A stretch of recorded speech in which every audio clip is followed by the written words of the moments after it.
Hello, my fans, Hyric Brothers. My name is Arthur Chaweta and the Hyric Brothers. And this is Justin. He's a bassist. Tell them something, bro. Yeah, ndi Mr. Arthur Chaweta. Ndivo vanotiimbira zvinonakidza chaizvo zvokuti ukanzwa meseji yacho iwe wega unobva wabatsirika muupenyu hwako. Vaudze. Yeah, so ndinoti ndinoda kuvimbisa ma-supporters kuti tiri munzira. It's about 5 kilometers yasara kuti titosvika to reach to the destination. Yeah. So honai yatova padhuze zvekuti muchanakidzwa zvikuru. Ndinoti mudharasamanga muri sei? I hope muchanakidzwa ne album ratiri kuburitsa. Mudharasamanga paHonde Valley.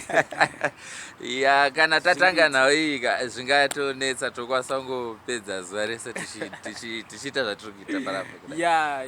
Vana vatakadzidza navo vari kumusha mudhara Chaweta, mudhara Mwanyisa vari sei ikoko kwamuri? Kwachecheche,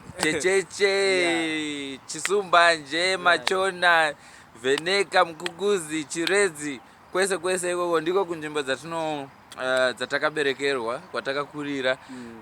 Tisingakanganwi kumwe Chinhoi, Harare, Bulawayo, kwese nzvimbo dzese dzakasiyana siyana. Ndiva ndinoshanda navo ndinoti muchanakidzwa nevese vanondiziva nevese vanoziva Jasi vachanakidzwa because vhesi randakakugadzirira mucharinzwa. Vhesi racho harina kana kumira mushe, ndabvuma hangu.